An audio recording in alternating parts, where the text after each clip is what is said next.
Masih ada sukacita, amin? Mari yang bersukacita lambaikan tangannya. Dan shalom juga yang ada di Zoom. Tuhan Yesus memberkati.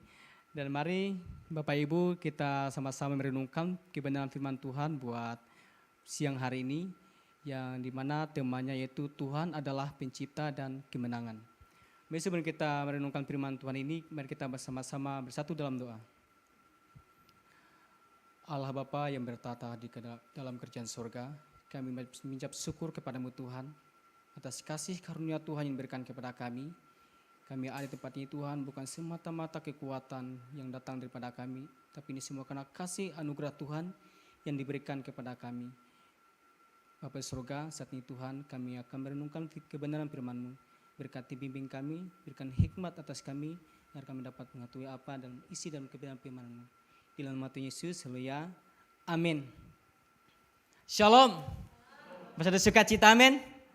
Nah, dari sini kita akan membahas yaitu tentang Tuhan adalah pencipta dan kemenangan. Nah, jadi sini pencipta itu adalah Tuhan itu sendiri. Nah, jadi sebagaimana Tuhan itu menciptakan segala isinya dari bumi. Tuhan itu menciptakan awal mula itu langit dan bumi, dan juga Tuhan menciptakan segala isinya, dan juga Tuhan menciptakan kita manusia. Nah, kita diciptakan melalui tangan Tuhan sendiri dan bukan dari kayak seperti baca-baca kayak doa gitu. Nah, jadi kita sebagai ciptaan Tuhan, kita patut mensyukuri bahwa kita adalah anak-anak Tuhan yang dikasihinya. Mari di sini kita lihat dari kitab Yesaya pasal 44 ayat 24.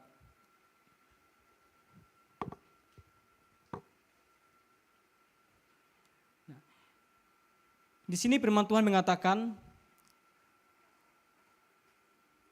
beginilah firman Tuhan, penebusmu yang membentuk engkau sejak dari kandungan, akulah Tuhan yang menyediakan segala sesuatu yang di surga dari membentangkan langit, yang menghamparkan bumi, siapakah yang mendampingi aku. Nah, dijelas sekali katakan bahwa dalam firman Tuhan ini mengatakan, Tuhan Yesus itulah satu-satunya yang menciptakan segala sesuatu. Di sini juga Tuhan mengatakan bahwa tidak ada yang mendampingi dirinya selain dirinya sendiri.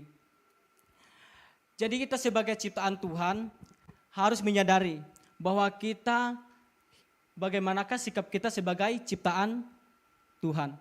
Dari bagaimanakah kita merenungkan kebaikan Tuhan sampai hari ini kita ada. Di sini Tuhan Yesus itu membentuk kita dari kandungan. Dan sebagaimana kita dibentuk dan kita juga sudah dipilih oleh Tuhan dan ditentukan oleh Tuhan untuk menyampaikan kebenaran firman Tuhan ketika kita sudah beranjak kita dewasa. Dalam hal ini pembentukan dalam kandungan, artinya di sini pembentukan dalam kandungan itu bahwa proses pembentukan bangsa Israel yang Tuhan tentukan. Sebagaimana bangsa Israel itu dibentuk oleh Tuhan untuk dituntun keluar dari Mesir. Dan begitu jugalah selain Tuhan membentuk bangsa Israel ini dan menuntun ke titik sampai terakhir yaitu kemerdekaan atau kemenangan. Dalam hal berbicara dengan kemenangan di sini bahwa bangsa Israel diberikan waktu dalam proses untuk menuju yaitu kemenangan dalam kehidupan mereka. Sebagaimana Tuhan menjanjikan yaitu tanah Kanaan. Tapi dalam proses ini, bangsa Israel ini seringkali banyak merengek-rengek, banyak yang suka mengeluh akan proses yang Tuhan tentukan. Dan begitu juga dalam kehidupan kita saat ini. Sebagaimana kita juga mengeluh dalam proses kehidupan kita. Baik pun dalam pekerjaan kita, dalam studi kita, maupun dalam kehidupan kita sehari-hari. Terkadang kita tidak menyadari bahwa proses-proses yang Tuhan berikan kepada kita itu kita juga dapat melanggarnya. Dan jadi di sini sebagai anak-anak Tuhan dan ciptaannya, janganlah sesekali kita itu mengeluh dalam hidup ini. Segala sesuatu yang kita mengeluh itu adalah suatu yang membuat kita tidak nyaman dan membuat kita terpurukan dalam setiap masalah. Setiap masalah yang kita alami itu juga tidak dapat selesai. Mengeluh tidak dapat menyelesaikan masalah. Tapi tujuan kita itu adalah Bagaimana kita harus kuat untuk menghadapi setiap persoalan dalam hidup ini. Jadi sini penciptaan. Dan sebagaimana kita diciptakan oleh Tuhan, dan Tuhan sudah menentukan, dan juga Tuhan sudah memberikan karunia kepada kita. Dan sebagaimana kita hidup menjadi ciptaannya yang seutuhnya, ciptaan yang benar-benar mengandalkan Tuhan. Jadi saudara, kebanyakan saudara-saudara kita yang di luar sana, mereka banyak tidak mensyukuri, dan mereka juga tidak menyadari bahwa mereka itu ciptaan yang sudah ditentukan Tuhan. Dan mereka seringkali juga melakukan kesalahan, dan tapi bukan mereka saja yang dapat melakukan kesalahan, tapi juga kita yang ada di tempat ini sering juga dapat melakukan kesalahan. Tapi terkadang kita tidak menyadari hal itu. Ada yang menyadari tetapi melanggar. Bahwa keinginannya itu yang membuat hal itu sangat menjadi fatal dalam masalah dalam hidupnya. Terkadang mereka menyadari bahwa apa yang dia lakukan, bahwa apa keinginannya itu dianggapnya benar, tetapi belum tentu benar. Nah, dalam hal penciptaan ini juga Tuhan bukan menciptakan ya bumi saja, tetapi juga Tuhan menciptakan kita manusia. Nah, sebagaimana Tuhan itu menciptakan langit dan bumi dan menghamparkan bumi yang ada sekarang. Bagaimanakah sikap kita melihat bahwa ciptaan yang luar biasa ini dibuat oleh Tuhan dan dibentuk dan sebegitu rupa hebatnya. Di sini Tuhan menciptakan langit dan bumi dan manusia, dan juga Tuhan memproses dalam kehidupan kita dan segala setiap masalah-masalah yang kita alami dan segala persoalan yang kita hadapi, dan Tuhan juga menentukan dan memberikan suatu penolong kepada kita, yaitu memberikan keselamatan.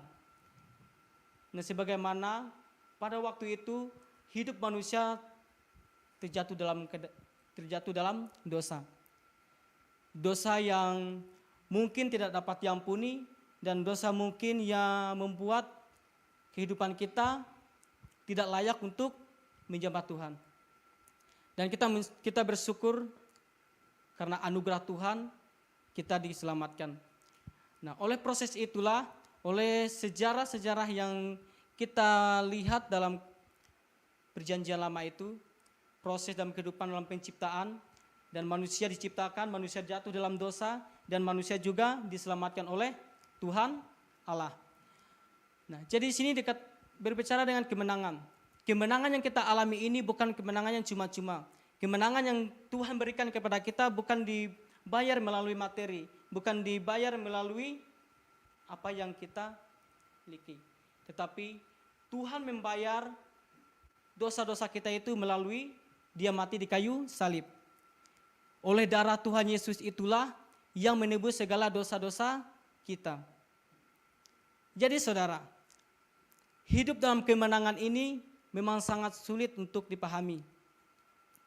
Terkadang kita tidak menyadari sebagaimana kita sebagai anak-anak Tuhan sudah dimenangkan oleh Tuhan Yesus. Tetapi juga seringkali juga kita sebagai anak Tuhan terpuruk dalam melakukan segala dosa.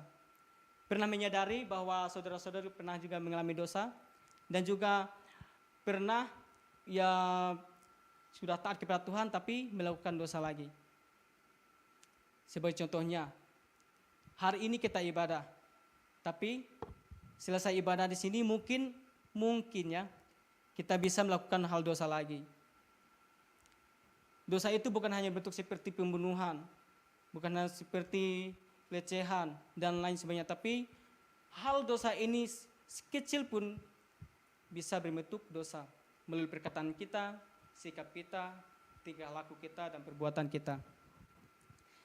Jadi saudara-saudara, kita perlu menyadari bahwa hidup ini tidak semudah yang kita pikirkan. Di sini kita bicara tentang kemenangan. Bagaimanakah kita sebagai anak Tuhan hidup dalam kemenangan? Hidup dalam kemenangan artinya hidup yang bertuju kepada Tuhan. Dan hidup yang dibentuk oleh Tuhan. Dan sebagaimanakah kita harus menghidupi kemenangan yang ada dalam diri kita.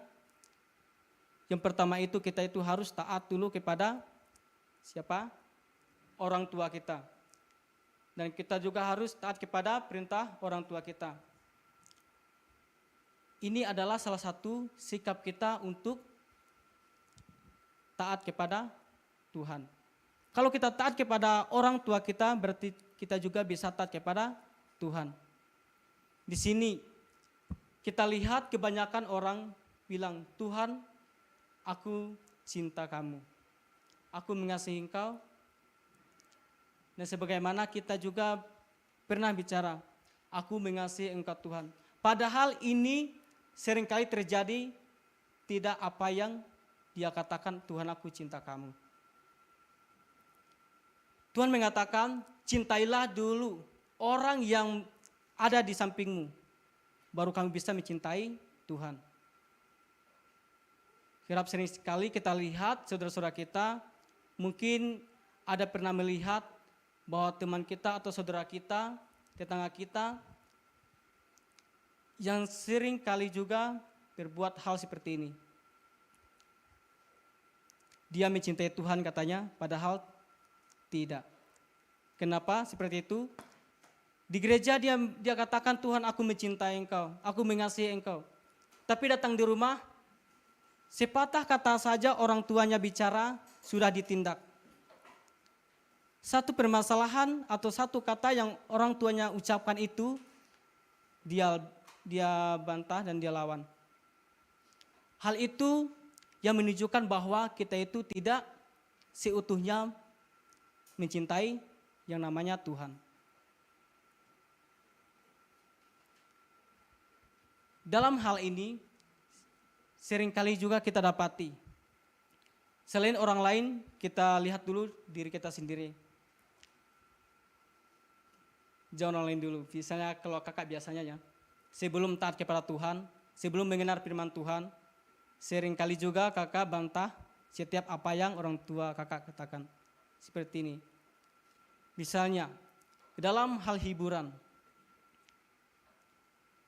Biasanya kalau ada hiburan yang seperti ada band, ada hiburan-hiburan kayak nyanyi-nyanyi gitu. Orang tua saya biasanya ngelarang jangan ikut hal seperti itu. Di depannya iya, tapi setelah dia gak ada di depan saya sembunyi-sembunyi kabur. Ternyata hal seperti itulah yang membuat saya ya seringkali merasa bersalah.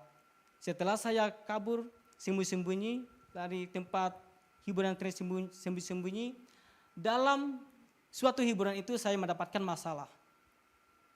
Salah satunya perginya utuh, pulangnya tidak. Kenapa?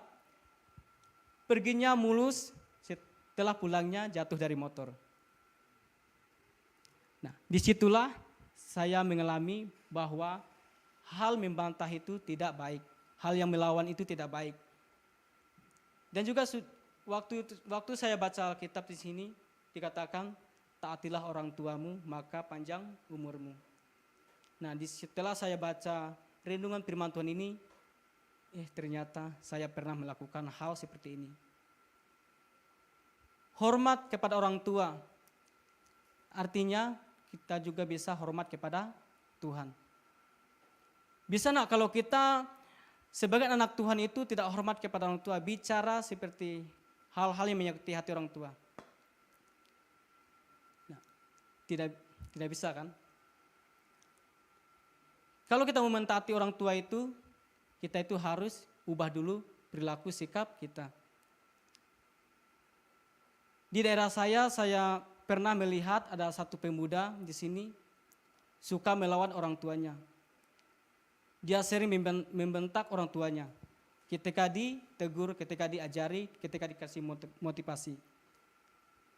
Tapi yang paling herannya pemuda ini yang daerah kami itu, kalau dengan pacarannya itu sukanya bilang, sayang, aku cinta kamu. Marah-marah pun pacarnya itu tapi tetap dibilang sayang. Tapi kalau pada orang tuanya, dikasih motivasi aja, dikasih pelajaran, langsung membentak, bukan maafkan saya, mamaku sayang. Tidak seperti itu. Cobalah sekali saat ini renungkan, di manakah permasalahan yang kita alami saat ini? Apakah kita benar-benar menyayangi orang tua kita? Apakah kita menyayangi pacar kita? Pacar kita itu belum tentu loh memberikan jalan terbaik, memberikan arahan yang baik bagi kita. Malah orang yang seperti itulah yang membuat kita terjerumus dalam dosa. Kenapa? Karena dia juga bisa membuat kita putus hubungan dengan orang tua kita. Sebagai contohnya tadi, melawan. Patutkah kita kalau kita mencaci maki orang tua kita, kalau orang tua kita menasihati kita? Tidak patut kan? Nah, jadi sebagaimanakah kita menjadi anak Tuhan, sebagaimanakah kita menjadi pemuda yang takut akan Tuhan? Takut akan Tuhan, bagaimana sikap kita takut akan Tuhan? Itu tadi, yaitu taat dulu kepada orang tua. Kalau kita tidak taat kepada orang tua, kita juga tidak bisa takut akan Tuhan. Sering kali juga kita lihat di gereja, anak-anak muda, kalau ada pertemuan ibadah, anak-anak muda biasanya, di gerejanya menyembah Tuhan, memuji Tuhan dengan semangat, dengan sukacita. Seringkali bilang, Tuhan aku mencintai Engkau. Padahal kenyataannya tidak. Yaitu tadi, karena dia belum taat kepada orang tuanya. Jadi sikap kita sebagai anak-anak Tuhan yang mempunyai kemenangan itu, kita itu harus taati satu, yaitu orang tua dan juga taati perintah Tuhan.